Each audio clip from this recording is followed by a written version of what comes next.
सबसे कम मेहनत में बनने वाला और बजट फ्रेंडली वेस्ट मटेरियल से बना ये फ्लावर वेस आप लोगों को पसंद आने वाला है। तो फुल वीडियो आप लोग देखेंगे तो समझ में आएगा कि कितने कम से कम बजट मैंने इसे बनाया है।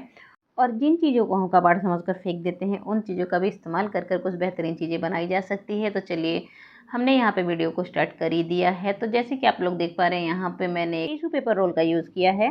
कुछ इस तरीके से इसे मैंने कट कर लिया है। तो यहाँ पे कुछ इस तरीके से शेप देना है, जिसके लिए मैंने इन छोटे से डब्बों का यूज़ किया है। आप चाहें तो इससे सिमिलर कोई भी चीज़ें यूज़ कर सकते हैं। तो यहाँ पे मैंने सनमाइका टेप का यूज़ किया है, जो कि काफ़ी अच्छा रहता है कार्डबोर्ड पे अगर हम इसे यूज़ करते हैं तो। ये बिल्कुल पेपर की तरह होता है, इसकी वजह से हम इसे यूज़ कर रहे हैं, वरना पॉलीथीन अगर रहा तो थोड़ी परेशानी हो सकती है। ऊपर हम कुछ भी और चीज़ें स्टिक नहीं कर सकते हैं। तो कुछ इस तरीके से हमने इसका शेप तैयार कर लिया है और अब हम आगे का प्रोसेस दिखाते हैं। तो यहाँ पर मेरे पास एक छोटे से पाइप का टुकड़ा पड़ा है और उसे मैं यूज़ यहाँ पे करने वाली हूँ। कुछ इस तरीके से इसके लेंथ बढ़ाने के लिए मैं इसका यूज़ कर रही हूँ। तो यहाँ पे इस तरीके से चिपका देते हैं। तो मेरे पास इस तरीके की पाइप पड़ी हुई थी तो मैंने यूज़ कर लिया है। आप चाहें तो इसकी जगह पे पूरा का पूरा कार्डबोर्ड का यूज़ कर सकते हैं।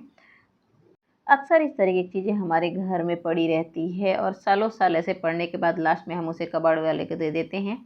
तो यहाँ पे मैंने पहले ही इसे यूज़ करके ख़त्म कर दिया है। उसके बाद बारी आती है इस तरह के कार्डबोर्ड की, जो कि कुछ भी हम बड़ी चीज़ें खरीदते हैं तो काफ़ी सारे कार्डबोर्ड आ जाते हैं और हमें ऐसे ही उसे देना पड़ता है या फेंकना पड़ता है। तो यहाँ पे कुछ इस तरीके के शेप में मैंने इसे सभी को कट कर लिया है, जो कि अपनी पसंद के अनुसार आप लोग कोई दूसरा शेप भी कट कर सकते हैं।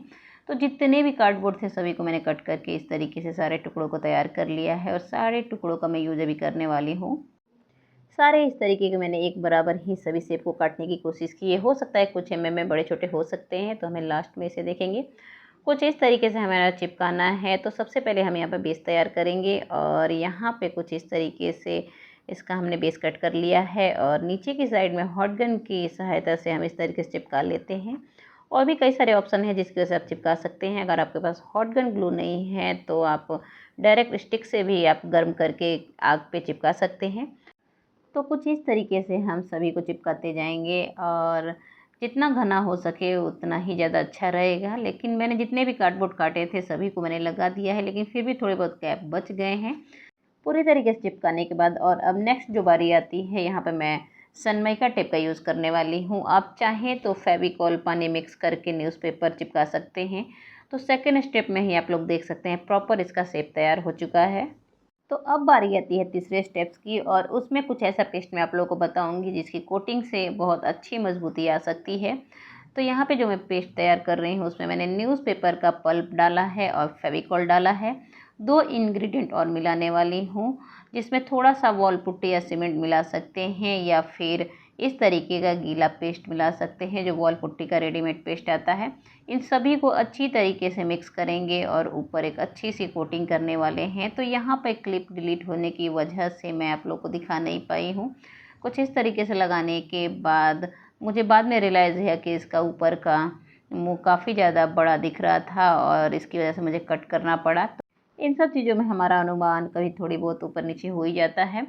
तो चलिए यहाँ पर ऊपर का जो पार्ट है उससे दोबारा से बनाना पड़ेगा। तो यहाँ पे कुछ इस तरीके से मैं बनाने जा रही हूँ, जैसे कि मैंने पहले एक पेपर रोल का यूज़ किया था और यहाँ पे मैंने न्यूज़पेपर का यूज़ करके कुछ इस तरीके से ऊपर का पार्ट तैयार कर लिया है। और सेम पेस्ट मैं लगा देती हूँ और नीचे में भी कहीं पे थोड़े थोड़े गैप्स रह गए थे। तो पूरे पे भी मैं यहाँ पे सारे पेस्ट को लगाना चाहूँगी, क्योंकि मैं यहाँ पे कुछ डिफरेंट करने वाली हूँ। तो बिल्कुल पूरी तरीके से प्रॉपर कहीं पे भी छोटी सी गैप नहीं रहनी चाहिए। मैं सभी पेस्ट को एक अच्छी सी कोटिंग लगा रही हूँ। उसके बाद मैं यहाँ पे एक होममेड बना हुआ चाक का यूज़ कर रही हूँ, जिसकी वजह से वेस को घुमाने में मुझे काफ़ी ज़्यादा आसानी होगी, क्योंकि काफ़ी ईजिली नीचे मूव हो पाएगा। क्योंकि बार बार नीचे रगड़ से उसके नीचे का पार्ट ख़राब होने के चांसेस हैं। तो यहाँ पर मैं यूज़ कर रही हूँ मार्बल के बहुत बारीक टुकड़े, जिन्हें मैं इस तरीके से चिपकाने वाली हूँ। तो सभी पर पेस्ट लगा चुकी हूँ और फटाफट से इस मार्बल को मैं डाल लेती हूँ ताकि ये अच्छे से चिपक जाए। जो पेस्ट था उस पर अच्छे से मैंने इस तरीके से गिरा कर चिपका लिया है और कुछ देर के लिए ड्राई होने के लिए छोड़ दिया था। उसके बाद मैं इस पर स्प्रे पेंट करने वाली हूँ। चाहे तो एक्रेलिक पेंट भी किया जा सकता है, लेकिन स्प्रे पेंट की वजह से काफ़ी एक अच्छा लुक भी आता है और शाइनिंग भी रहती है। प्लस जब चाहे तो हम इसे वॉश भी कर सकते हैं।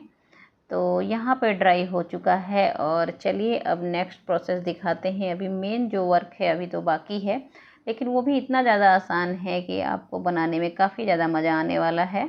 तो अपने काम करते करते कुछ इस तरीके की हरकतें थोड़े हमारे माइंड को रिलैक्स कर देती है। तो चलिए अब हम स्टार्ट कर ही देते हैं। तो यहाँ पे सारी चीज़ें इकट्ठा कर ली है। दोबारा से मुझे यहाँ पे थोड़े से वॉल पुट्टी की ज़रूरत पड़ने वाली है, तो सारी चीज़ों को मैंने एकत्रित कर लिया है।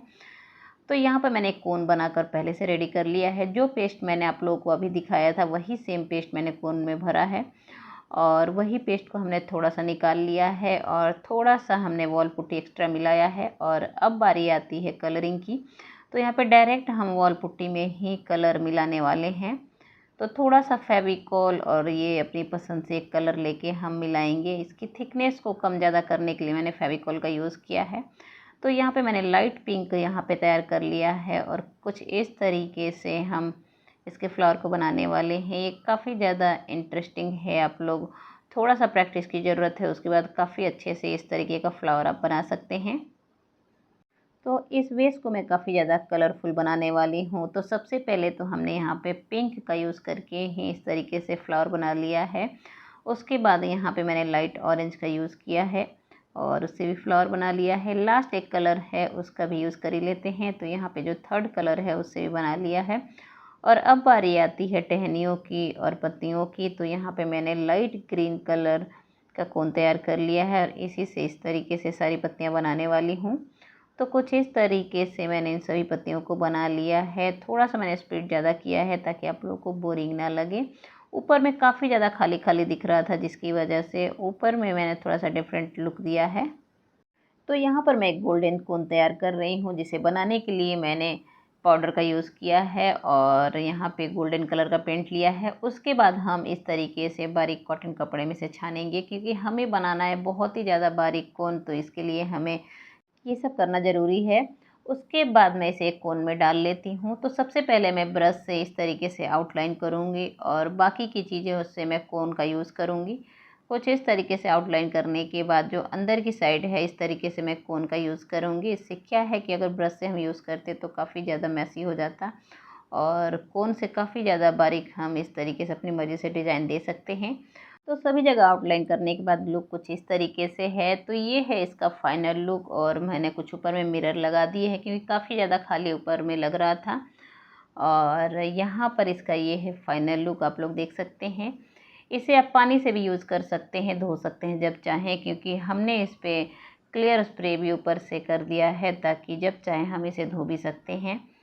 तो ये आज की वीडियो आप लोगों को कैसी लगी कमेंट करके ज़रूर बताइएगा। मिलते हैं नेक्स्ट वीडियो में कुछ नया लेकर, तब तक के लिए bye bye. Thanks for watching.